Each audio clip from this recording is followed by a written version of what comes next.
창세기 2장 18절로 24절까지 말씀입니다. 한 절씩 교독합니다. 제가 먼저 18절 읽겠습니다. 여호와 하나님이 이르시되 사람이 혼자 사는 것이 좋지 아니하니 내가 그를 위하여 돕는 배필을 지으리라 하시니라. 여호와 하나님이 그로 각종 들짐승과 안중에 각종 새를 지으시고 아담이 무엇이라고 부르는 것이었고 그것들을 그에게로 이끌어 가시니 아담이 각 생물을 부르는 것이 곧 그 이름이 되었다. 아담이 모든 가축과 공중의 새와 들의 모든 짐승에게 이름을 주니라. 아담이 돕는 배필이 없으므로 여호와 하나님이 아담을 깊이 잠들게 하시니 잠들매 그가 그 갈빗대 하나를 취하고 살로 대신 채우시고 여호와 하나님이 아담에게서 취하신 그 갈빗대로 여자를 만드시고 그를 아담에게로 이끌어 오시니 아담이 이르되 이는 내 것 중에 뼈요 살 중에 살이라 이것을 남자에게서 취하였은즉 여자라 부르리라 하니라. 함께 읽습니다. 이러므로 남자가 부모를 떠나 그의 아내와 합하여 둘이 한 몸을 이룰지로다. 아멘. 또 한 군데 보겠습니다. 에베소서 5장 21절로 33절입니다. 신약성경 313페이지 14페이지 있습니다. 그리스도를 경외함으로 피차 복종하라. 아내되어 자기 남편에게 복종하기를 쉽게 하듯 하라. 이는 남편이 아내의 머리됨이 그리스도께서 교회의 머리됨과 같음이니 그가 바로 몸의 구주시니라. 그러므로 교회가 그리스도에게 하듯 아내들도 범사에 자기 남편에게 복종할지니라. 남편들아 아내 사랑하기를 그리스도께서 교회를 사랑하시고 그 교회를 위하여 자신을 주신같이 하라. 이는 곧 물로 씻어 말씀으로 깨끗하게 하사 거룩하게 하시고 자기 앞에 영광스러운 교회로 세우사 티나 주름 잡힌 것이나 이런 것들이 없이 거룩하고 흠이 없게 하려 하심이라. 이와 같이 남편들도 자기 아내의 사랑하기를 자기 자신과 같이 할지니 자기 아내를 사랑하는 자는 자기를 사랑하는 것이라. 누구든지 언제나 자기 육체를 미워하지 않고 오직 양육하여 보호하기를 그리스도께서 교회에게 함과 같이 하나니 우리는 그 몸의 지체입니다. 그러므로 사람이 부모를 떠나 그의 아내와 합하여 그 둘이 한 육체가 될지니 이 비밀이 크도다. 나는 그리스도와 교회에 대하여 말하노라. 함께 읽습니다. 그러나 너희도 각각 자기의 아내 사랑하기를 자신같이 하고 아내도 자기 남편을 존경하라. 아멘. 말씀을 준비하는데 나눌 내용이 너무 많아요. 그래서 오늘도 언제부턴가 이 설교안이 이 두 장이 되더니 또 뒷면까지 가고 그러죠. 그래서 사실은 오늘 말씀도 좀 고민을 많이 했는데요. 두 번에 나눠서 할까 하다가 한 번에 하기로 이제 결정을 했는데요. 우리가 시대적 이슈를 살피고 있습니다. 6번째 시간인데요. 오늘 제목을 같이 한번 읽어볼까요? 시작. 결혼제도의 붕괴와 성경이 말하는 결혼. 네. 최근에 전 세계에서 일어나고 있는 일들을 먼저 좀 여러분께 소개해드리고 우리가 지금 다루고 있는 이 진리의 기준 앞에 그것이 정말 이렇게 현실화되고 있다는 것을 영적으로 좀 진단해드리기를 원하고요. 제가 구체적인 사례들을 이렇게 소개해드리면서 한 번씩 짚어드리는 이유는 우리가 이 시대를 살면서 접하고 보고 듣는 많은 일들이 사실 이렇게 표면적으로는 평범한 논조로 우리에게 일상적으로 들려오는 소식들인데 우리가 그 배후에서 일어나고 있는 치열한 영적 전쟁과 이 영적 메커니즘을 이해하면 그것이 단순하게 자연스럽고 그냥 그런 일이 아닙니다. 굉장히 치열하고 심각한 문제들이 지금 벌어지고 있는데요. 그래서 그걸 돕기 위해 우리가 최근에 살펴보고 있는 시대적 이슈와 관련하여서 몇몇 전 세계에서 일어나고 있는 기사들을 좀 소개해 드리려고 하는데요. 한 절반 정도는 불과 1, 2주 내에 있는 소식만 제가 좀 선별했고요. 또 몇몇 개들은 최근 1년 이내에 일어난 일들입니다. 가로 1번 먼저 볼까요? 읽어주시겠어요? 포르투갈 하원은 만 16세 이상부터는 본인의 성을 의사의 성 정체성 장애 진단 없이 온전히 개인 의사에 따라 결정하도록 허용하는 법안을 통과시켰다. 2018년 7월 12일 AFP 통신. 영국에서는 LGBT 차별 금지 시행. 잠시만요. 예, 1번. 이 생물학적 성별이 아니라 단순히 개인이 자기 자신을 어떤 성으로 인식하는가, 개인의 생각과 주장이 곧 그 사람의 법적 성별이 되는 세상이 실제로 오고 있는 것입니다. 이전에는 조금 이것들을 열어줘도 엄격히 열어줬습니다. 즉 정신과 의사가 이 사람의 마음을 진단하는 거예요. 그래서 생물학적으로 남자인데 스스로가 여성으로 정말로 인식하고 있다. 그럼 그것도 사실은 의학적으로 보면 질병인데 오늘날은 그 질병이란 말을 쓸 수 없다고 했죠. 차별이고 혐오이기 때문에. 그러한 의사의 진단이, 전문가의 진단이 있을 때에만 굉장히 보수적으로 제한적으로 법적 성별을 바꿔주는 일을 했는데, 이제는 뭐 누구든지 그런 것도 상관없이 본인 생각만 중요하다는 겁니다. 성별을 바꾸는 일이 문턱이 낮아지고 있죠. 작년에 노르웨이에도 더 심각한 일이 벌어졌는데, 노르웨이 국민은 누구나 자기의 성 정체성을 스스로 결정할 수 있는 권리를 부여하는 법이 작년에 통과되었는데, 이 법은, 노르웨이 법은 만 6세 이상이면 그것을 할 수 있다는 것입니다.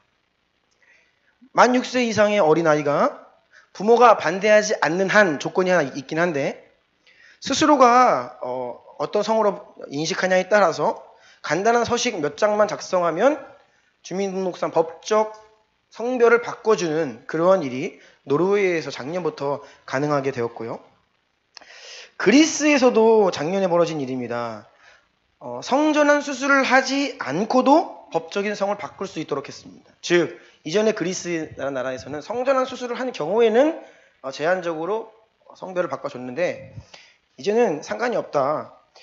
우리나라도 여러분 이런 케이스가 있지요. 하리수라는 이 사람이 원래 남자인데 자신이 여자다라고 생각을 하면서 여성으로 성전환 수술을 했고, 예외적으로 우리나라에서 굉장히 예외적으로 호족상의 성별을 바꿔줬죠. 이런 일이 우리나라에 굉장히 예외적으로 있는데, 그리스 같은 경우에 더 이상 성전환 수술 필요 없다는 것입니다. 그래서 본인이 그렇게 생각을 하면 그렇게 바꿔주는 일들을 하고 있다는 것이죠. 덴마크, 몰타, 스웨덴, 아일랜드, 노르웨이, 포르투갈, 그리스, 아르헨티나, 이런 지금 말씀드린 나라들이 완전히 자기의 생각대로 자기의 성을 결정할 수 있는 합법적인 나라들입니다. 캐나다 온타리오주는 미성년 자녀가 성전환하겠다고 하면 부모가 반대할 수 없는 법안이 있습니다. 미성년임에도 불구하고 내가 성전환 수술하겠어요 그러면 부모가 반대할 수 없는 법안이 있는 거예요. 계속 이렇게 법제화하고 명문화하는 이유는 원천 차단하는 것을 목적으로 있습니다. 미성년자임에도 부모가 개입할 수 없고 교회가 그것을 이야기할 수 없고, 이런 일들이 전 세계적으로 계속해서 가속화되고 있다는 것이죠. 가로 2번입니다. 읽어주세요. 영국에서는 LGBT 차별금지 실행 계획의 일환으로 동성애 전환치료 전면 금지에 대한 입법 시도가 예고되었다. 또한 정부 차원의 LGBT 차별금지 교육을 일선 학교에서 전면 시행하는 방안을 검토 중에 있다. 예, 이게 무슨 말이냐. LGBT 차별금지, 동성애 전환치료 금지. 이것은 동성애자들을 도우면 안 돼요. 그들에게 상담을 해주면 안 됩니다. 즉 의사든 병원이든 상담기관이든 또는 교회가 동성애 문제로 고통하고 있는 사람들에게 다가가서 그것이 잘못된 것인 거다 라고 얘기해주면서 전향할 수 있도록, 즉 그것에서 헤어나올 수 있도록 돕는 모든 프로그램을 원천 차단하는 그러한 법입니다. 이것이 영국에서 입법 시도가 예고되고 있습니다. 테레사 메이 영국 총리는 누구도 자신이 어떤 사람인지, 자기가 누구를 사랑하는지를 숨기지 많은 사회가 되어야 한다라고 이야기해요. 즉 영국이 지금 표방하고 있는 사회는 길거리에서, 지하철에서, 버스에서 동성 간의 애정행각을 해도 그 어떤 사람도 그것을 이상하게 여기지 않는 수준의 나라가 되어야 한다. 그것이 올바른 나라고 그것이 인권이다라고 이야기를 합니다. 그래서 학교 일선에서 초등학교 때부터 LGBT 전혀 문제없는 것이다라고 적극적인 교육을 하겠다라고 방향성을 밝히고 있고요. 교회가 다가가서 그것을 치료하려 하면 그것을 불법화하는 것입니다. 이미 미국의 캘리포니아주와 뉴욕주에서는 18세 미만 미성년자들에게 동성애와 관련된 그 어떤 상담도 할 수 없도록 법적으로 금지되어 있습니다. 교회가 교회 학교 안에 있는 청소년들이 동성애 문제를 고민할 때에 목사가 가서 상담을 해주고 그것을 치유되어야 한다고 도와주겠다고 기도해준 이런 행위들이 이게 만약에 공론화되면 법적으로 제재를 받을 수 있는, 처벌을 받을 수 있는 불법이라는 것입니다. 가로 3번입니다. 읽어주세요. 미국 오리건주의 엠브리지라는 이벤트 회사는 평소 자신들에게 장소를 제공하던 홀리 로사리 교회가 최근 LGBT를 위한 이벤트 행사에 대해서는 교회 공간 사용을 거절하므로 자신들에게 피해를 끼쳤다는 이유로 $230만 손해배상 소송을 제기했다. 2018년 6월 3일 크리스찬 포스트. 이 홀리 로사리 교회는 평소 지역사회와의 소통을 위해서 미국에 있는 그 교회들을 생각해 보시면 건물이 있고 아름다운 정원이 있고 풀밭이 있습니다. 드넓은. 그러니까 그 공간을 지역사회와 소통하기 위해서 누구든지 사용 신청을 하면 일정 사용료를 받고 개방하는 정책을 써온 거예요. 이 교회 입장에서.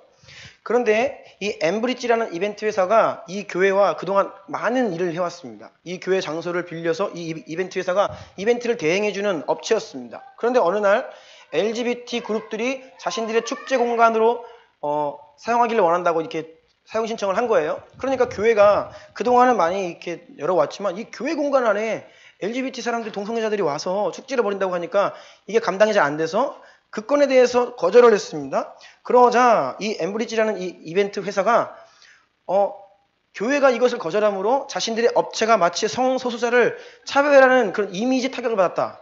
그리고 이번 행사권을 큰 건수인데 하지 못함으로 인해서 영업상의 손실을 얻었다라고 해서 $230만 손해배상 청구한 겁니다. 25억. 교회 입장에서는 어떻게 성명을 냈냐면 교회는 영리단체가 아니다. 그런데 이 비영리단체가 이런 소송을 당하면 너무 버겁다는 것이죠. 지난주에 있었던 일이기 때문에 지난달에 있었던 일이기 때문에 이제 이 법정 투쟁이 시작될 것입니다. 어떻게 되는지 두고 봐야 됩니다. 가로 4번입니다. 읽어주세요. 일본의 여자 대학들 사이에서는 호적상 남성이어도 자신을 여성으로 인식하는 트랜스젠더 학생의 입학을 허용하는 움직임이 확산되고 있다. 우차노미지 여대는 2020년도부터 트랜스젠더의 입학을 받아들이겠다고 밝혔고, 이어서 일본 서부 지역의 유일한 국립 여자 대학인 나라여대도 트랜스젠더 학생을 받아들이는 방안을 추진하기로 했다. 2018년 7월 4일 도쿄신문. 트랜스젠더를 잘 이해하셔야 됩니다. 여러분, 트랜스젠더, 동성애자 다르죠. 동성애자는 자신의 생물학적 성 정체성을 남자면 남자라고 분명히 인식을 합니다. 그런데 나는 남자야, 그런 남자가 좋아 하는 게 동성애자입니다. 트랜스젠더는 생물학적으로는 남자인데 자기 스스로는 여자라고 인식을 하는 거예요. 그래서 때로는 그들 가운데 정말 성전환 수술을 받는 사람이 있고 더러는 수술은 받지는 않지만 남자의 몸을 가지고 있지만 여자라고 생각하면서 살아가는 사람이 있어요. 이런 사람들이 트랜스젠더죠. 그런데 이제 여자 대학교에서 이 트랜스젠더, 즉 남자의 몸을 갖고 있지만 본인 스스로가 여자라고 인식을 하고 주장하는 사람들을 이제 받아야 된다는 것입니다. 우리나라도 이제 여대들에 남자가 입학을 하는 거예요.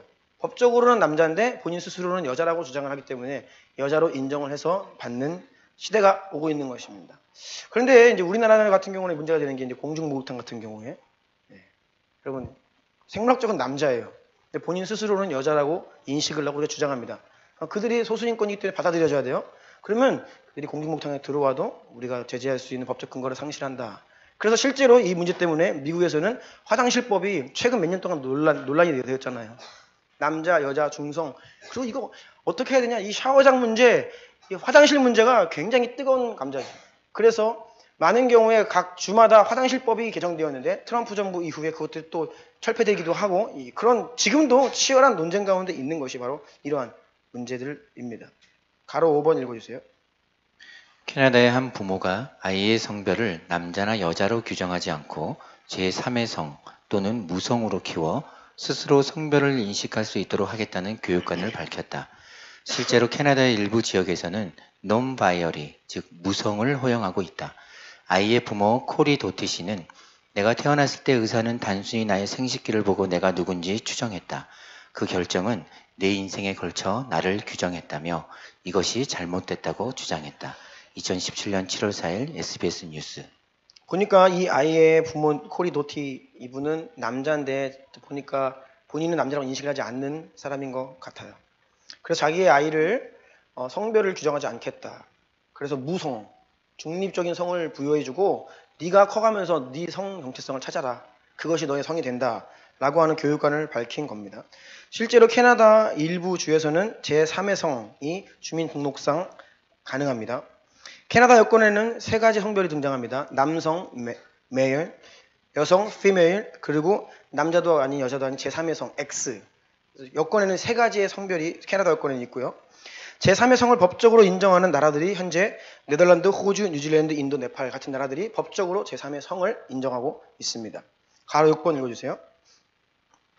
작년 12월 영국의 중남부 옥스퍼드셔의 한 중학교 수학교사였던 조시아 서트클리프는 성 정체성의 변화가 있다는 어린 여학생에게 여자아이, 걸이라고 부른 것이 문제가 되어 학교로부터 해고를 당하는 사건이 발생했다. 2017년 12월 10일 영국 메트로 신문. 이 학교의 중학교 학생, 여자 학생 하나가 자신의 성 정체성에 혼란을 느끼면 나는 남자라. 친구들한테 나를 걸이라고 부르지 말라. 남자로 대해달라라고 부탁을 한 상태였습니다. 이 수학교사가 그 아이의 그런 상황을 몰라요. 그래서 수업 시간에 그 아이를 여자아이라고 부른 것이죠. 이 아이가 이제 기분이 나쁘고 그래서 이것들에 항의했고 부모님이 이것을 알아서 학부모가 학교에 항의를 한 겁니다. 학교에 항의를 해서 이 선생님이 일주일 동안 수업을 할 수 없이 그 심의 기간을 거쳐서 일주일 만에 학교로부터 해고를 당했습니다. 그래서 이 선생님은 크리스찬이에요. 인터뷰를 했습니다. 이 선생님이 하는 말이 자신은 신앙적 도덕적 기준에 따라 그 학생의 주장을 받아들일 수 없다. 하지만 나는 매우 예의 바른 사람이기 때문에 만약에 그 아이가 그렇게 주장하는 것을 미리 알았다라고 하면 지혜롭게 그렇게 여자아이라고 부르지는 않았을 것이다. 그러니까 순전히 자기가 한 번 여자아이라고 부른 것은 몰랐기 때문에 한 것이다. 이렇게 자세를 낮췄음에도 불구하고 학교 위원회에서는 성평등 정책을 위반했다고 교사를 해고한 것이죠. 가로 7번도 읽어주세요. 영국 최대 백화점 존 루이스가 아동복에서 성별 표기를 없애기로 결정했다. 아동복 매장 책임자 캐롤라인 베티는 성명서에서 백화점 내에서 더 이상 여와 남아 표기를 하지 않을 것이라고 말했다. 남아 여아를 구분하는 것은 성적 고정관념에 사로잡힌 것이며 이를 극복하기 위한 것으로 폭넓은 선택권과 다양성을 고객들에게 제공하기 위한 것이라고 밝혔다. 2017년 9월 6일 데일리 굿뉴스. 즉 젠더라는 개념으로 기존에 있는 남자아이, 여자아이 개념이 잘못됐다는 것이죠. 그래서 새로 이제 그것을 부여하겠다는 것입니다. 그래서 이 백화점이 유니섹스, 즉 성과는 남자, 여자 무관한 그러한 트렌드 아동복으로 나아가겠다고 이제 방향성을 밝혔습니다. 그래서 이제 일부 보수적인 영국 안에서도 이 백화점에 대해서 불매운동도 일어나고 그러는데도 별로 그렇게 큰 반응이 없는 것으로 보여요. 가로 8번입니다. 지난달 27일 로이터 통신 등에 따르면 이성애자 커플도 결혼 대신 시빌 파트너십, 동성 간에 인정된 혼인관계를 선택할 수 있다는 영국 대법원의 판결이 내려졌다. 이에 따라 동성 커플뿐 아니라 이성 커플들도 기존의 결혼 또는 시빌 파트너십 중 하나를 택할 수 있게 되었다. 이에 따라 가부장적 제도인 결혼보다 남녀를 동등한 파트너로 인정하는 시빌 파트너십을 선택하는 커플들이 급증할 것으로 보인다. 2018년 6월 17일 로이터 통신. 이것을 잘 이해하기 위해서는 지난 한 10여 년 동안의 영국의 법이 바뀌는 과정들을 이해해야 하는데 동성결혼 합법화는 일시 이루어지지 않는다고 했죠. 늘 단계가 있고 절차가 있습니다. 그들은 동성애 합법화를 목표로 하지만 그것을 이루기 위해 함부로 동성애 합법화 이야기를 꺼내들지 않는다는 거예요. 여러 가지 이런 완충작용을 하는 전략들이 있습니다. 영국도 결국 동성애가 합법화되었지만 동성결혼 합법화되는 과정 가운데 여러 절차들이 있는데 그 중에 중간 단계로서 어떠한 일이 있었냐면 동성 커플들이 결혼 허용되기 이전에 결혼은 아니지만 법적 부부들과 동일한 그런 혜택을 받을 수 있도록 하는 법이 시빌 파트너십이라는 이름으로 오래전에 10여 년 전에 등장을 했죠. 그래서 법적으로 부부는 아니지만 사실상 부부들이 누릴 수 있는 세금 혜택, 보조 혜택들이 다 주어지는 것입니다. 우리나라도 신혼부부들을 향한 나라 정책들이 많이 있습니다. 전세 자금 대출, 여러 가지 있죠. 그런 것들을 이 동성 커플들이 부부는 아니지만 사실상 부부와 똑같은 권리를 누릴 수 있도록 하는 법이 시빌 파트너십이에요. 그런데 그것이 생긴 이후에 동성 커플들은 다 그 시빌 파트너십이라는 이름으로 법적인 권리를 누렸는데 추후에 동성 결혼이 합법화된 거예요. 그러니까 이 동성애자들에게는 두 가지 옵션이 생긴 거죠. 기존에 있던 시빌 파트너십 또는 결혼. 결혼을 하면 모든 조건 똑같지만 법적으로도 부부가 되는 것이고 시빌 파트너십을 선택하면 법적 부분은 아니지만 법적 혜택은 누릴 수 있는 둘 중에 하나를 선택할 수 있게 된 것입니다. 그런데 문제는 여기에서 그치는 것이 아니라 이제는 일반 정상적인 가정에서 항의를 하고 소송을 건 겁니다. 왜 동성애자들만 옵션이 두 개냐? 우리처럼 정상적인 남자와 여자의 만남도 시빌 파트너십 또는 결혼 둘 중에 하나를 선택할 수 있도록 해달라라고 소송을 제기하자 영국 대법원이 그렇다. 너희들이 말이 맞다. 그래서 이제는 동성, 이성 할 것 없이 누구든지 이 시빌 파트너십 또는 법적 부부가 되는 이 둘 중에 하나를 선택할 수 있다라고 판결을 내린 거죠. 복잡하죠. 그런데 이것은 영국이 굉장히 뒤늦은 겁니다. 이미 유럽 대부분 나라에서 이런 일들이 다 합법화되어 있습니다. 지금 현재 유럽에서 출생하고 있는 아이들의 절반 이상이 법적 부부가 아닌 동거 상태의 남자 여자들로부터 태어나고 있습니다. 절반 이상이. 남미, 칠레나 브라질 같은 경우는 3분의 2 이상이 법적 부부가 아닌 커플들 사이에서 태어나고 있습니다.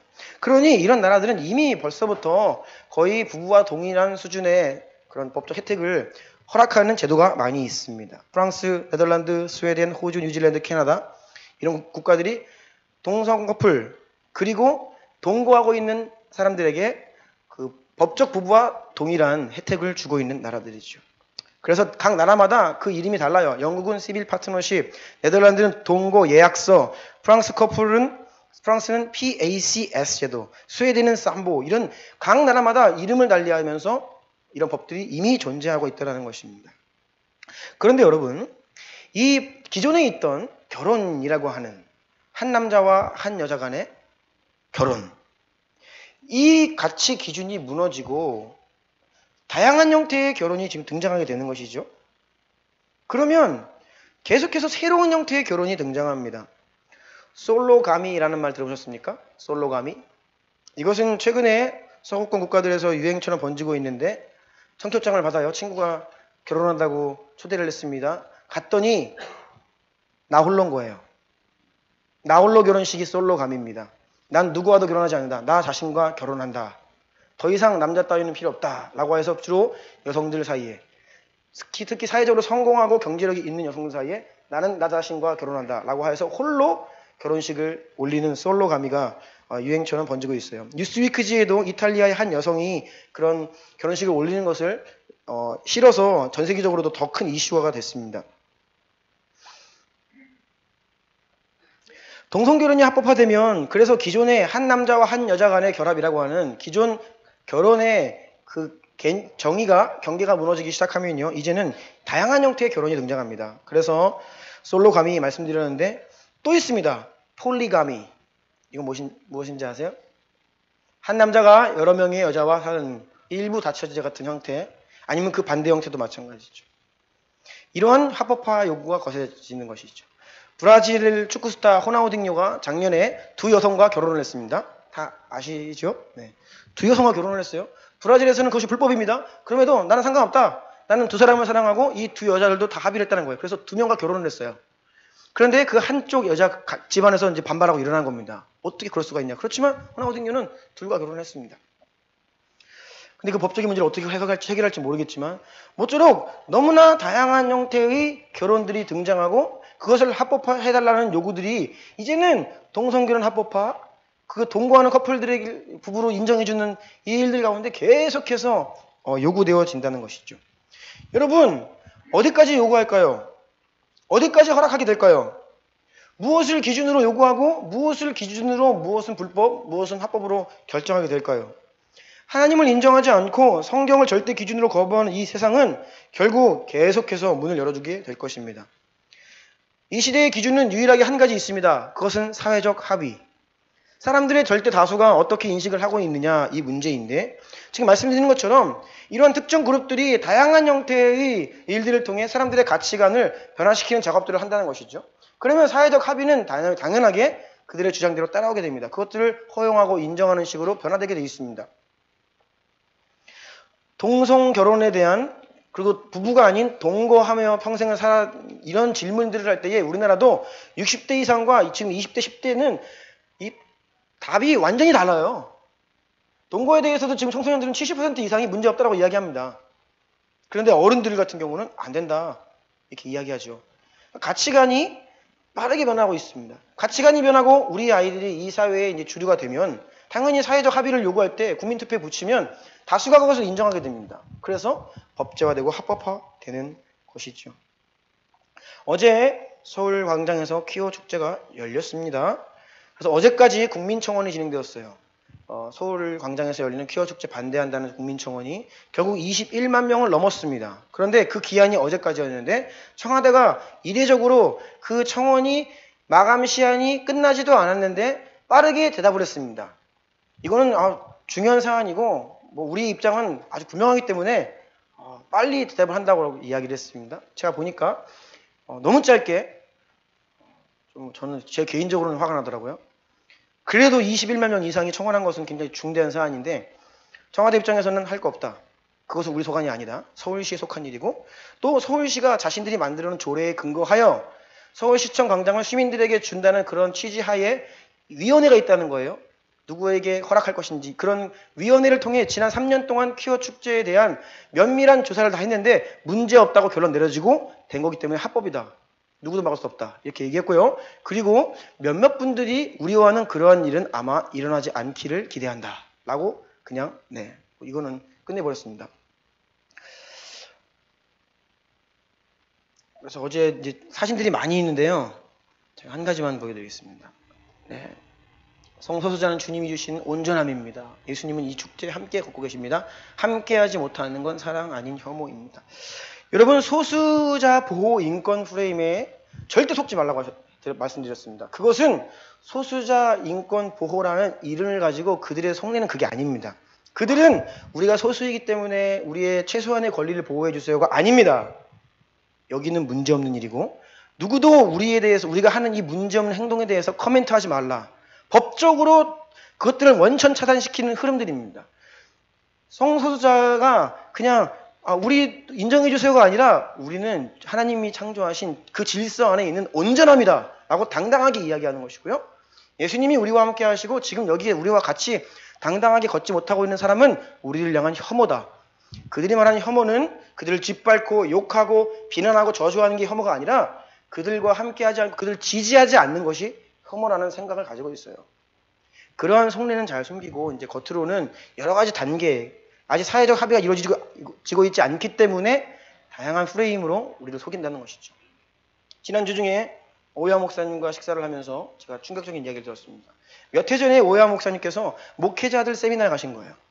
다양한 교단에서 온 목회자들과 함께 방을 쓰면서 이제 밤에 이야기할 기회가 있다는 것이죠. 다양한 목회, 감리교, 한신측, 자유주의 신학, 소위 이런 이 동성애를 지지하고 신학적으로 죄가 아니다라고 이야기하는 퀴어 신학, 자유주의 신학 그런 학교 출신 목사님들도 있는 것이죠.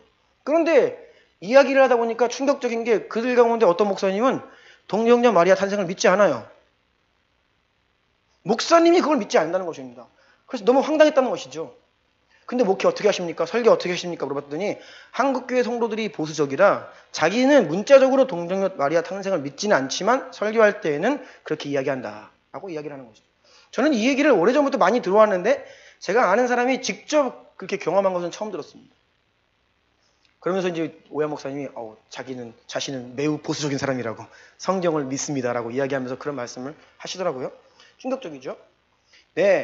여러분 같은 성경을 믿는다고 이야기하고 버젓이 큰 교단이면서도 그들의 신학 안에 동정녀 마리아 탄생을 믿지 않고 예수님의 부활이 그냥 의미적 상징이라 이야기하는 사람도 있고요. 심지어 동성애가 온전합니다. 하나님이 원래 설계하신 것이다. 그래서 이들은 이것이 선천적인 문제라고 이야기하면서 우리를 치료하려 하지 말라. 그것은 차별이다. 그래서 이것을 법제화하고 명문화해서 모든 접근을 차단시키는 거예요. 부모가 미성년 아이한테 못합니다. 방해를 못해요. 학교가 상담을 못하게 합니다. 교회가 신앙이라는 이름으로 이것을 말하지 못하게 가로막는 법들입니다. 이러한 소수자 보호는 인권 프레임. 너무나 많은 사람들이 이것에 그냥 그들의 프레임 안에 들어가서 그렇게 생각하고 있고 그들이 원하는 대로 생각해주고 있죠.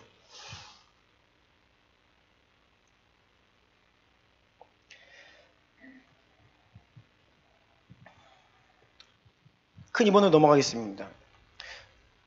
그래서 결국 젠더, 생물학적 성이 아닌 사회학적 성, 이 젠더라는 개념을 통해서 남성과 여성에 대한 생물학적 성 정체성을 해체하고 재구성하는 이 젠더 이데올로기라고 했습니다. 이 이데올로기 혁명의 타겟은 자연스럽게 이제 전통적 개념의 결혼 제도로 향하게 됩니다.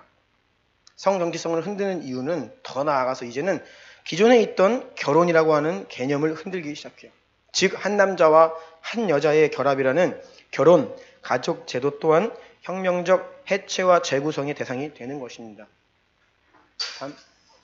다음 페이지입니다. 하나님과 영적인 세계를 인정하지 않는 유물론, 그리고 진화론에 기반한 오늘날의 급진적 진보 운동의 타도 대상은 이 타락한 자본주의 세상의 기득권입니다. 타락한 자본주의 사회의 기득권. 그리고 지금까지 일반적으로 사회에서 통용되어 오던 성윤리, 가정을 지켜야 한다, 아니면 혼전순결, 이 결혼제도, 한 남자와 한 여자 간에 평생 지속되어야 할 이 결혼제도, 이런 것이 기독교라고 하는 인간이 꾸며낸 종교가 만들어낸 것이다 라고 이야기를 해요. 여러분, 진화론자들과 유물론자들은 종교를 믿지 않아요. 하나님을 믿지 않습니다. 종교는 인간이 만든 것이다. 때로는 인간이 무언가 의지할 수단을 자기가 만들어 놓고 그것을 의지한다, 이렇게 표현하기도 하고요. 때로는 기득권자들이 자신들의 기득권을 합리화하기 위해 이 종교라는 이름으로 사람들을 윤리를 강요하고 순종을 강요하고 도덕을 강조해서 자신들의 체제를 유지시킨다, 이런 개념으로 보아요. 그래서 그것을 타도의 대상으로 보는 것이죠. 프레임 논쟁이라고 말씀드렸습니다. 성소수자 인권 프레임, 딱 그들이 짜놓은 프레임 안에 들어가는 순간 이제 그들의 논리대로 가는 거예요. 마찬가지로 오늘날 이 가정이라는 제도를 흔들기 위해 그들이 또한 프레임을 짜고 들어옵니다. 그들의 프레임은 이러합니다. 여러분, 공산주의 혁명, 마르크스주의 혁명이 오늘날의 급진적 진보 사상에 다 기초에 깔려 있는데, 이 마르크스주의 혁명에 등장하는 부르주아와 프롤레타리아, 즉 금수저와 흑수저, 날 때부터 부모로부터 땅과 건물과 기업을 물려받아 그냥 먹고 사는 이런 부르주아 계급과 아무것도 물려받지 못해서 자기가 노동을 할 수밖에 없는, 노동을 해야만 먹고 살 수 있는 이 계급, 이 두 프레임으로 딱 나누어서 이 계급 혁명을 일으키는 것이죠. 그래서 그들이 이 시대를 오늘날을 어떻게 프레임 짜서 사람들에게 요구를 하냐면, 사람들에게 그 길로 들어와서 사회를 바라보게 하냐면, 한 가정, 즉 일부일처제 가부장적 제도 하에 한 아버지는 열심히 일해야 합니다. 기득권 세력에게 충성을 다해야 해요. 그러면 월급을 받고 돈을 받고 가정을 부양할 수 있죠. 이러한 노동을 강요당하는 고통 가운데 있다. 이것이 오늘날 이쪽 그룹에서 우리 힘들게 살아가는 아버지들을 조명해주는 프레임입니다.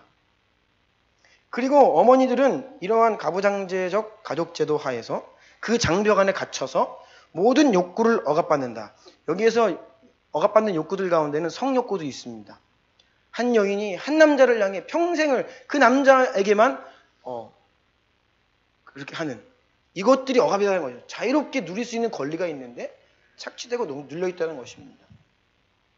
그 가정제도 안에서 자녀 출산과 양육을 강요받으며 사회를 유지시켜 나아가도록 억압받는 존재가 바로 어머니들이다 라고 이야기합니다.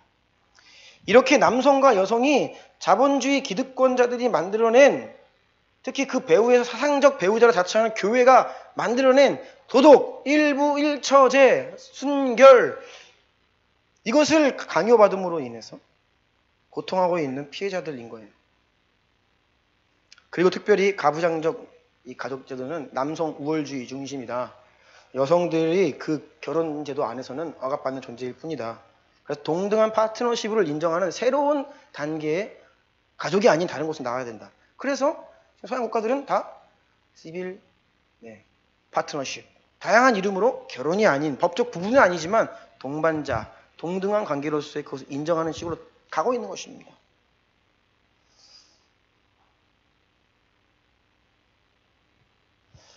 이러한 프레임에서는 한 남자와 한 여자의 결혼으로 평생 유지되어야 하는 전통적 개념의 가정 제도는 말씀드린 것처럼 노동력 착취, 성착취, 남성 중심주의를 강요하는 것이다 라고 이야기해요. 그래서 이러한 부조리한 사회 시스템, 배후에서 사상적 기반 역할을 감당한 것이 기독교. 그러니 이들은 기독교에 대해서 굉장히 적대적입니다. 기독교는 기득권의 편, 기득권의 모든 부조리를 옹호하는 편. 뭘로요? 가정제도, 부부, 성윤리, 도덕 이런 이름으로 여성들을 착취하고 억압하는 존재. 이것이 그들이 짜놓은 프레임이라는 것이에요. 그리고 여러분, 오늘날 시대를 주도하는 이 흐름들 가운데 결국 사람들은, 젊은 세대들은 가치관이 변하고 있습니다. 그들의 원하는 대로. 빠르게 생각이 열리고 있어요. 그런데 끝까지 최후의 보루에 남겨지는 그룹들이 있는데 그들이 교회입니다. 왜요? 교회는 하나님을 믿고 하나님 말씀을 진리로 여기고 있기 때문에, 물론 교회 안에도 그런 흐름들이 들어와서 지금 이상한 흐름으로 가는 분들이 있지만 그럼에도 교회는 끝까지 그것을 거절하죠. 그러니까 교회는 그들이 꿈꾸는 세상으로 나아가기 위해서 극복해야 될 대상입니다. 그래서 오늘날 급진적 진보 운동과 반기독교 운동이 긴밀히 연대할 수밖에 없는 이유가 바로 여기에 있습니다. 제가 몇 차례 말씀드렸듯이 오늘날 굉장히 이 진보적인 생각을 가지고 있는데 이 교회가 이야기하는 진리편에 서서 진보운동하는 사람들이 극히 드물다. 아직까지 저는 본 적이 없다라고 말씀을 드렸죠. 어제 이제 퀴어 축제 같은 경우에 더불어민주당 같은 경우는 보수표를 많이 의식합니다. 나타나지 않나요? 하지만 정의당 대표는 나타납니다. 그들을 지지합니다. 이것이 인권이기 때문이요. 당당하게 등장해요. 그래서 보수적 기독교의 표는 아예 그냥 안 받아도 좋다라고 하면서 이렇게 나가요. 어떻게 보면 그렇게 자기의 의사표명을 확실하게 하는 사람이 덜 비겁할 수 있어요. 그런데 정치권 가운데 적지 않은 사람들이 표를 의식해서 자신의 이 진심 발언을 하지 못하고 때로는 이렇게, 때로는 저렇게, 언제는 이렇게 목사님들 모임에 와가지고 이렇게 얘기하고 또 언제는 저기 가서 그렇게 얘기하고, 그런 사람들이 정치인들이 많다는 것입니다. 여러분, 이런 이 프레임 논쟁이 왜 잘 먹혀 들어가나요? 너무나 많은 사람들이 오늘날 사회 구조적인 문제 속에서 힘들어하고 있기 때문입니다. 먹고 살기 너무 힘들어요. 고통당하고 상처받고 때로는 그 기득권에게 당한 것 때문에 분노가 있습니다. 늘 사탄은 상처 입은 마음과 죄가 있는 곳에 역사한다고 했죠. 그래서 그 문제의 해결점이 예수 그리스도로 오셔야 되는데 그것이 아니라 하나님이 없는 인본주의자들이 내놓는 자기들의 기준을 가지고 접근을 하는데 사람들이 거기에 많이 호응을 하게 됩니다. 너무나 잘 먹혀 들어갑니다. 젊은 아이들이 이런 얘기를 들으면 맞아, 세상 바뀌어야 돼 라고 하면서 그 편에 선다는 것이죠. 동시에 교회를 향한 비판, 반기독교 운동도 굉장히 잘 먹혀 들어갑니다. 왠지 아십니까?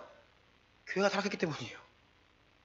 교회 안에서 벌어지고 있는 실상들을 조금만 적나라하게 보도만 해도요, 사람들은요, 와, 저 다 거짓말쟁이들이다. 교회의 모습이 그렇다는 것입니다. 그리고 때로는 세상에서 상처 입고 세상에서 어려워서 교회에 위로받고 회복되기 위해 왔다가 여성차별이 세상보다 교회 안에 더 있고, 때로 교회 안에 가진 자들의 이런 횡포가 더 있고, 때로는 부당한 모습들이 세상에만 있는 줄 알았는데 교회에도 왔더니 부조리가 있는 거예요. 그렇게 상처 입은 영혼들이 오늘날 반기독교 운동에 아주 잘 반응을 합니다. 적지 않은 수의 반기독교 안티 크리스찬들 진영이 있는 분들이 목사님 아들들 있습니다. 어렸을 때부터 교회 안에서 자랐는데 싫은 거예요. 자기가 보아왔던 이런 모습들은. 그래서 하나님을 인격적으로 만나지 못한 그들이 교회의 부조리한 모습들, 타락한 세상들 앞에 반기독교인이 돼버리는 것이죠.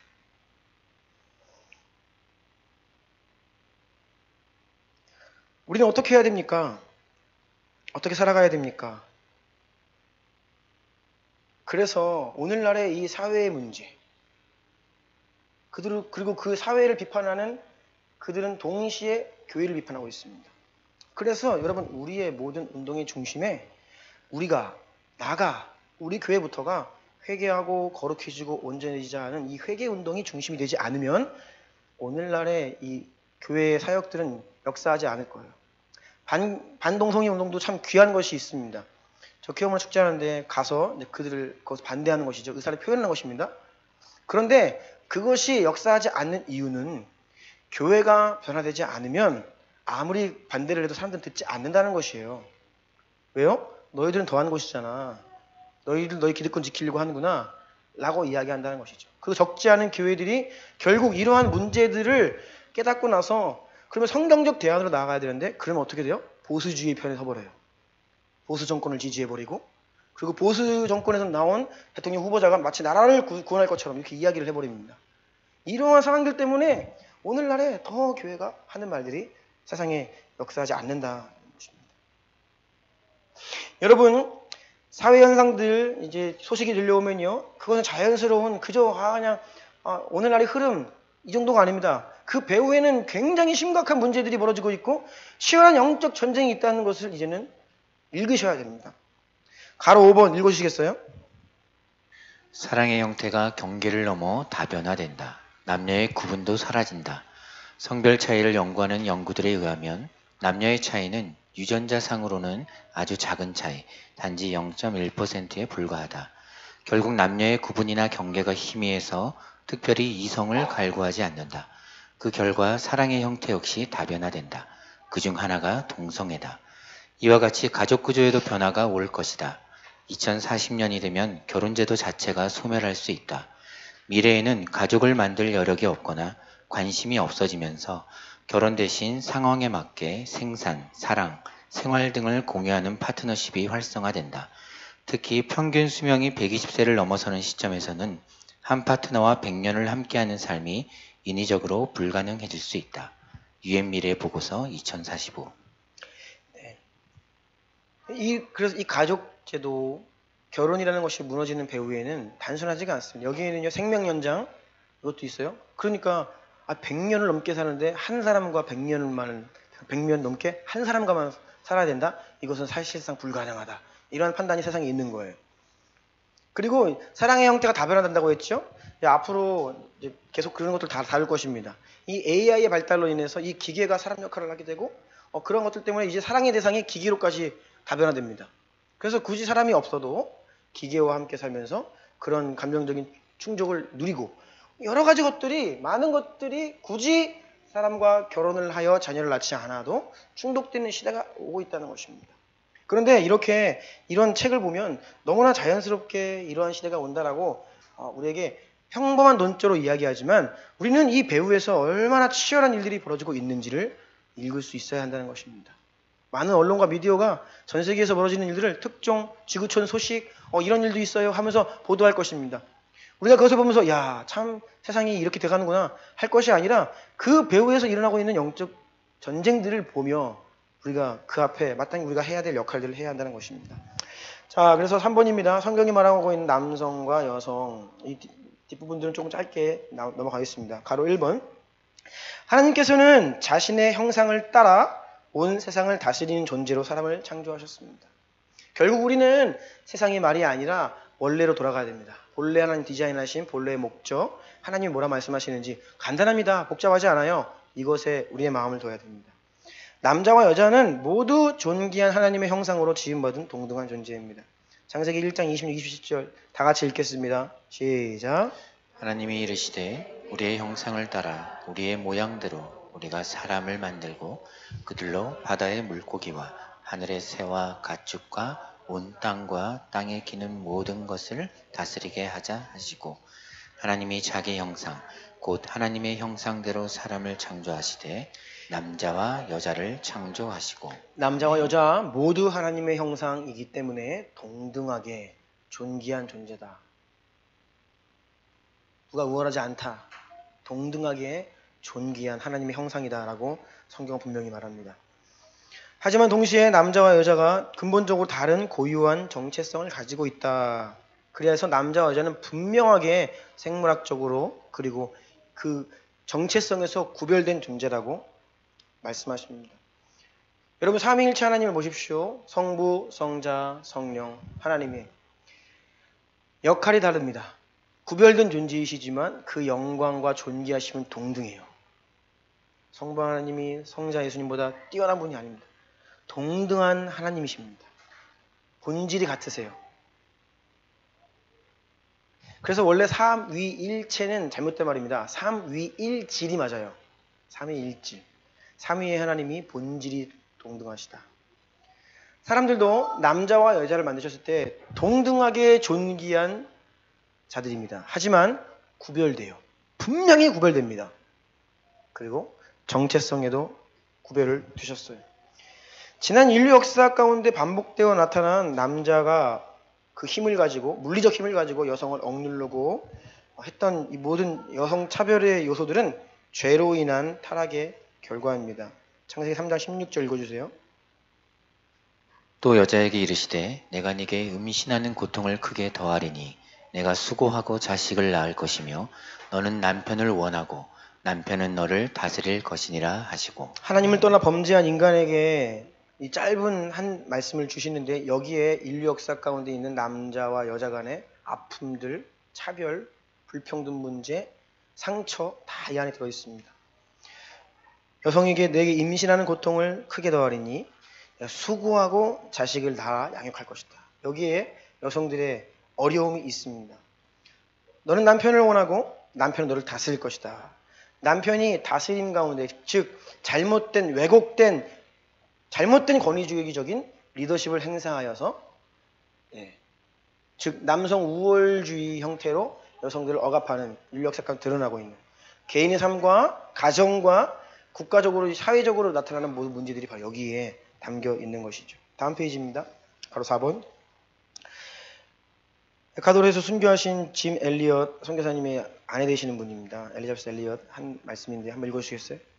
지난 수년간 나는 여성운동이 많은 그리스도인들의 사고를 오염시키는 것을 걱정과 불안 속에서 주시해왔다. 나는 이 상황이 대부분의 사람들이 생각하는 것보다 훨씬 더 위험하다고 생각한다. 네, 굉장히 위험한 상황이다라고 이야기했고요. 이어서 존 파이퍼 목사님의 진단을 읽어주십시오. 오늘날 그리스도인 여성운동가들이 여성다움과 남성다움의 정의에 거의 주의를 기울이지 않는다는 것은 놀라우면서도 주목할 만한 일이다. 오늘날은 남성과 여성다움의 독특성을 최소화함으로써 남성과 여성의 동등성을 강조하려는 문제점이 있다. 이러한 경향은 엄청난 대가를 치르게 하는데 이혼율, 동성연애의 증가, 성범죄와 성적 타락, 미숙한 사회성과 하나님이 부여하신 정체성의 상실로 인한 우울증과 자살의 증가를 가져올 뿐이다. 오늘날의 문제가 남성다움과 여성다움의 동등성을 강조하는 데 포커스가 있고 각각의 독특성을 이야기하지 않는다. 이것이 문제죠. 여러분 동등성과 독특성이 함께 있어요. 동등성은 다시 말씀드리지만 남자와 여자는 동등하게 하나님의 형상으로 지음받은 똑같이 존귀한 존재. 여기에 동등성이 있어요. 우리가 다 하나님 형상이라는 곳에. 그래서 이것에 비추어서 지금 우리의 사회 가운데 여성에게 차별되고 억압당하는 부분들을 회복해야 됩니다. 그런데 동시에 성경은 남자와 여자에게 각기 고유한 정체성을 허락하시는데 그것은 이야기하지 않는다는 거예요. 특히 기독교 그룹 안에 있는 여성 운동하는 분들도 이야기하지 않는다는 것입니다. 동등성에만 초점을 맞춘다는 거예요. 그러니까 더 나아가서 구분이 무너지는 것입니다. 구별이 하나도 없어요. 그런 방식으로 나아가고 있는 것이에요. 성경이 말하는 결혼과 남편 아내 그리고 여기에는 그리스도와 교회의 깊은 계시가 담겨 있는데 하나님은 본래 태초에 사람을 창조하실 때부터 이 교회와 그리스도와의 관계를 원형 삼아 남자와 여자를 만드신 겁니다. 바로 1번 하나님은 한 남자와 한 여자를 결혼을 통해 하나로 부르신다. 오늘 본문 24절입니다. 다 같이 읽을게요. 시작. 이러므로 남자가 부모를 떠나 그의 아내와 합하여 둘이 한 몸을 이룰지로다. 아멘. 아멘. 남자가 그의 아내와 둘이 한 몸을, 한 남자와 한 여자가 한 몸을 이룬다라고 성경은 분명히 말합니다. 그리고 또한 성적인 기쁨과 만족은 결혼 아래서만 허락된 축복의 선물이라고 분명히 말합니다. 가족제도가 우리의 누릴 수 있는 성 권리를 억압하는 것이 아니라 성이라는 것은 가족이라고 하는, 부부라고 하는 관계 속에서 누리도록 주어진 선물이다. 이것이 성경에서 말하고 있는 내용이라는 것이죠. B. 성관계는 두 사람을 하나 되게 하는 것이다. 고린도서 6장 16절 읽어주세요. 창녀와 합하는 자는 그와 한 몸인 줄을 알지 못하느냐. 일렀을 둘이 한 육체가 된다 하셨나니. 아멘. 다른 죄는 몸 밖에 있거니와 음행은 몸 안에 있다라는 표현을 쓰면서 성관계는 즉 두 사람이 하나가 되는 부부가 되는 것입니다. 오늘날 이렇게 이야기 못하죠. 네, 못합니다. 이렇게. 저도 저 때만 해도 네, 제가 학창 시절 오래전이죠. 저 때만 해도 제가 혼전순결 얘기하면 제 친구들이 비웃었습니다. 웃기지 말라고. 두고 보겠다고 그렇게 얘기했어요. 말도 안 되는 소리 하고 있다고. 그런데 오늘날 어쩌할까요? 네, 이런 말 입 밖에 못 내죠. 우리 대학생들. 그런데 굉장히 자유롭게 이러한 성적인 문화가 형성되고 있는데 여러분 성관계는 부부가 되는, 하나가 되는 것이라고 이야기합니다.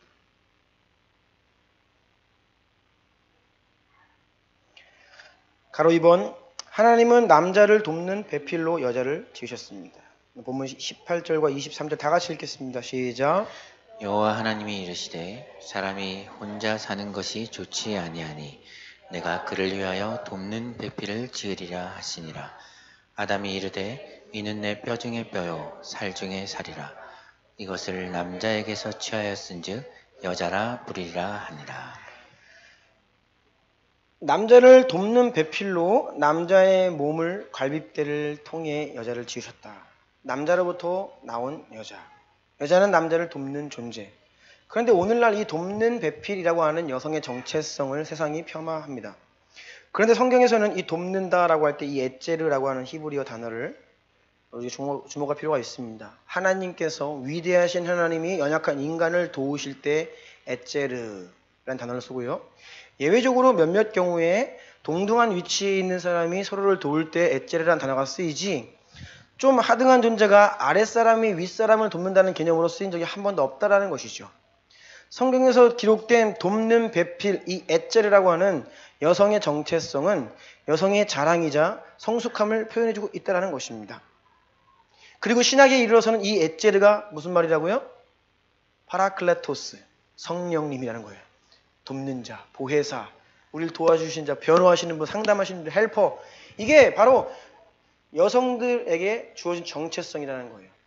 우리가 힘으로 할 수 없는 것을 할 수 있도록 돕는 자로 성령님이 오시죠. 그런 개념이라는 겁니다. 그래서 사실 이 돕는 정체성은 매우 가치 있는 것인데 세상은 이것을 우리가 지금 남자나 돕는 하등한 존재라는 것이냐? 라고 이야기하며 성경의 가르침을 다 백지화시키고 동등하고 똑같다라는 이야기만 하는 것입니다. 여러분 지금 이런 성경에서 주어지는 정체성은 이 정체성 안에 남성과 여성을 가두는 것이 아닙니다. 이 정체성만 가지고 살아가는 것이 아니에요. 이것이 가장 너희의 근본적이고 고유한 부르심인 것을 인정하고 그것을 밑바탕에 깔고 살아가라는 의미입니다. 그래서 이것에 안에 여러분을 가두는 것이 아니에요.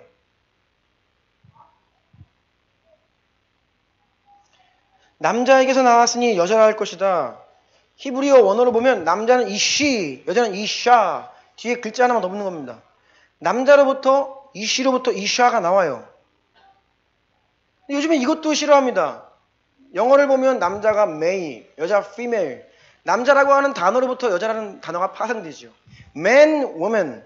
man으로부터 앞에 w가 붙어서 woman이 됩니다. 이런 것들이 싫다는 거예요. 왜 여자를 일컬을 때 남자로부터 파생된 단어를 쓰냐. 그래서 새로운 단어가 자꾸 등장하는 것입니다. 이러한 성경에서 말하고 있는 본래 보유한 정체성을 다 부정해요. 동등하다는 것입니다. 같다는 거예요. 차이가 없다는 것이에요. 더 나아가서 생물학적 차이까지도 무력화시키는 것입니다. 가로 3번이에요. 그리스도인은 결혼을 통해서 하나님께서 디자인하신 본래 원하시고 꿈꾸시고 설계하신 가정을 이루어 가므로 그리스도와 그분의 신부인 교회의 아름다운 관계를 세상에 보여주는 사명을 받았습니다. A 읽어주시겠어요? 가로 3번에 그리스도인 A. 남편은 자기 아내 사랑하기를 그리스도께서 교회를 사랑하심 같이 하여 하나님의 사랑을 세상에 보여주기를 계획하셨다. 남편들에게 주신 사명입니다. 아내 사랑하기를 그리스도께서 교회 사랑하심 같이 사랑해라. 오늘 본문 에베소 5장 25절 다 같이 읽습니다. 남편들을 한번 읽어볼까요? 형제님들만 시작. 남편들아 아내 사랑하기를 그리스도께서 교회를 사랑하시고 그 교회를 위하여 자신을 주심같이 하라. 예수님께서 내가 온 것은 섬김을 받으려 함이 아니라 도리어 섬기려 하고 목숨을 대속물로 주려 함이라 말씀하신 예수 그리스도의 그 사랑으로 남편들이 아내를 대해야 한다라고 남편들에게 사명과 정체성을 부여해 주셨습니다. B 읽어주세요. 남편에게는 아내를 양육하고 보호할 신앙의 주도권에 대한 책임이 있다.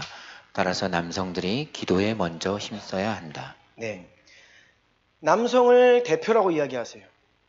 여러분 대표라고 하는 것은 뛰어난 것이 아니에요. 우월한 것이 아닙니다. 이것이 잘못된 인류 역사 가운데 잘못된 이미지로 들어와 있죠. 주나님교회 대표 목사는 저죠. 제가 여러분보다 우월한 것이 아닙니다. 그 정체성의 차이고 역할과 부르심의 차이입니다. 그런데 내가 대표고 내가 담임 목사고라고 하기 때문에 내가 우월해 라는 생각을 가지고 있기 때문에 교회 안에 그런 잘못된 세상적 가치가 들어왔기 때문에 교회 안에 부조리가 생기는 것이에요. 아니요. 우월하지 않습니다. 저와 여러분, 우리 모두는 주 안에서 다 가족이고 다 존귀한 하나님의 형상들입니다. 그런데 이 가운데 모든 사람들을 지체의 각 부분들로 역할을 주신 거예요. 기능들을 주신 겁니다. 그것에 있어서 차이가 있을 뿐이죠.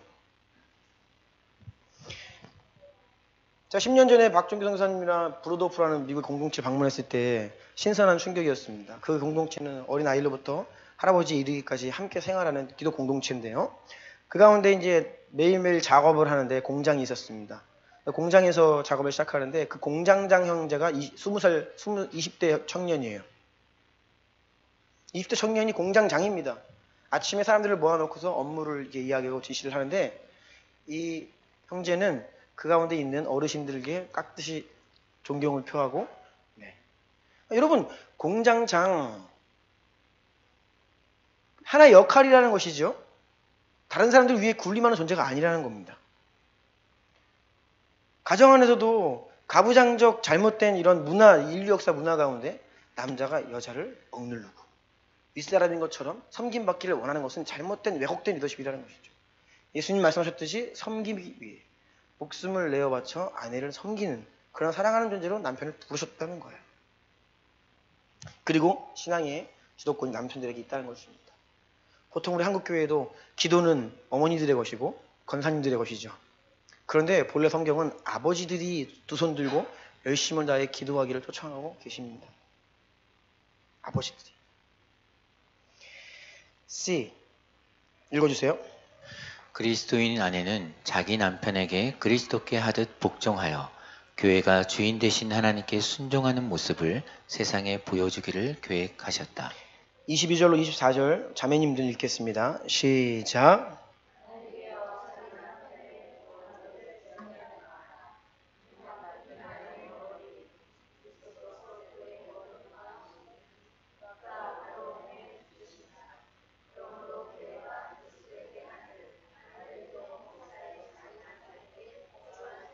아멘. 그런데 이 말씀을 읽으려고 하면 우리 젊은 자매들은 막 걸리적거려요. 남편을 교회가 주님께 하듯 예수님처럼 복종하라. 이게 막 뭔가가 막 안에서 해결이 안 되죠. 아멘 해야 되는데 아멘이 안 나오려고 그래요. 제가 오늘 본문 말씀을 왜 굳이 단락으로 구별을 하자면 22절부터 읽어야 되는데 21절부터 읽었죠. 보십시오.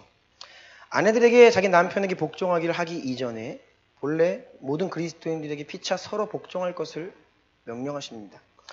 여러분, 우리가 남편으로서 해야 할 부르심과 아내로서의 정체성이 있는데 그것은 아내만을 위한 것이 아니고 남편만을 위한 것이 아니에요. 본래는 그것이 모든 그리스도인들에게 주어진 부르심입니다. 여러분, 남편만 아내를 사랑해야 합니까? 아니요. 성경은요, 우리 서로가 다 사랑해야 한다고 이야기합니다. 그래서 본래 성경의 모든 큰 가르침 안에 다 속해 있는 거예요. 일방적인 게 아닙니다. 남편이 해야 될 역할을 남편만에게 주어진 게 아니에요. 상호간입니다. 상호간. 아내도 남편을 그렇게 사랑해야 됩니다.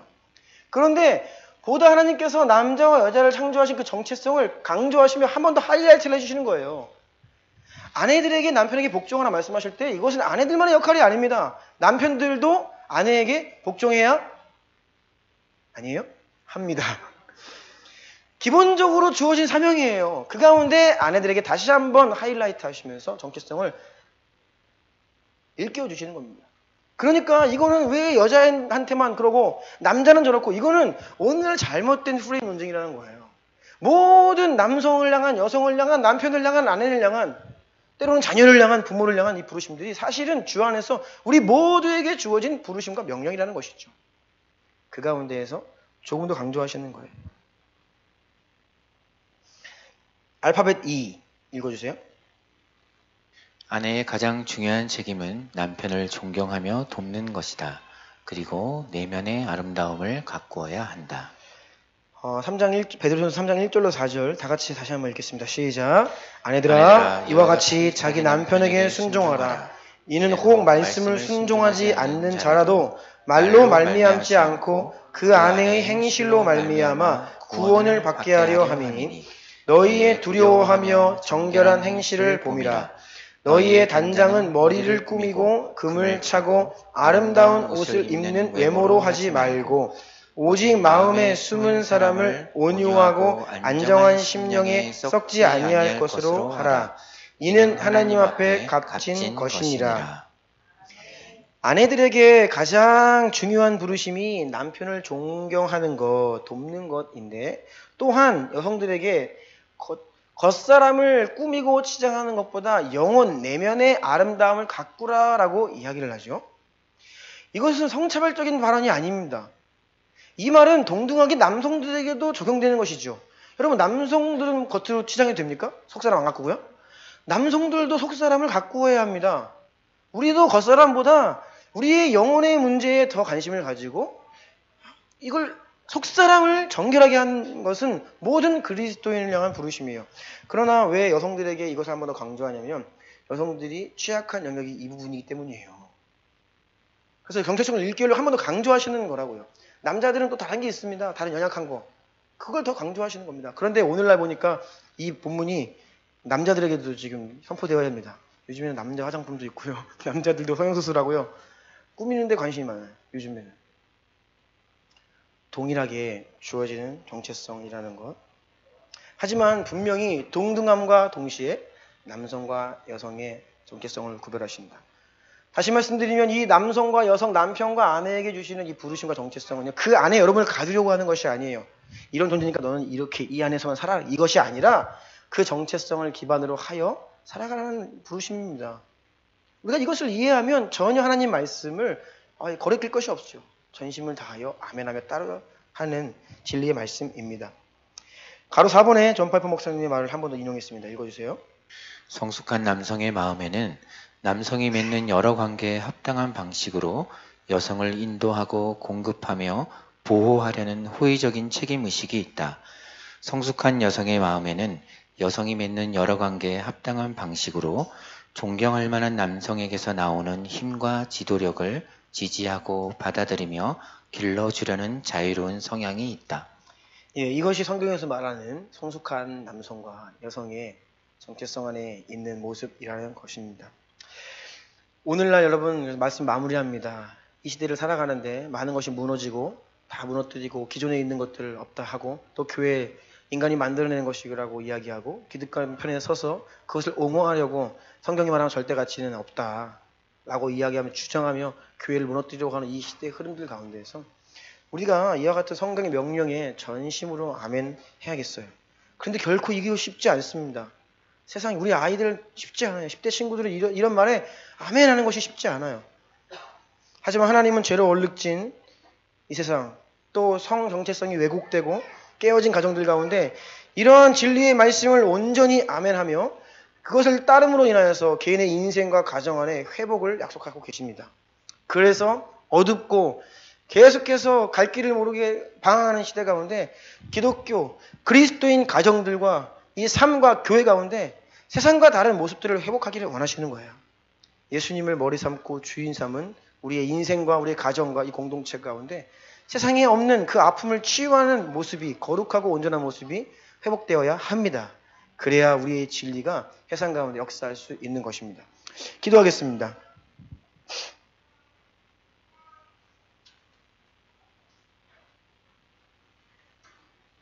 강단에서 이 성경 말씀을 있는 그대로 설교하기가 점점 더 어려워지는 세상을 살고 있습니다. 블레시 부천에서 교제하는 우리 디딤돌교회 목사님이 필리핀에 단기 선교를 갔다 오셨는데요. 필리핀은 오래전부터 이런 트랜스젠더 동성애 문제가 이제 열린 나라인데 이미 사람들 마음 가운데 일반적인 사회 의식 가운데 가톨릭 국가임에도 불구하고 그것을 문제화하지 않고 자연스럽게 넘긴다는 거예요. 그러니까 교회 안에 트랜스젠더 분들이 그냥 문제의식 없이 그냥 온다는 거예요. 와서 앉는다는 겁니다. 나 예수님 믿고 싶다고요. 굉장히 교회가 사역하는데 어려움을 느낀다는 거예요. 진리를 이야기해야 되는데 이 영혼은 몰라요. 사회가 다 그렇게 이야기하기 때문에 그걸 너무 자연스럽게 여기고 죄의식이 없이 그냥 와서 예수님 믿겠다고 합니다. 그러면 이 진리를 어떻게 이야기하고 어떻게 해야 이 고민이 있는 것입니다.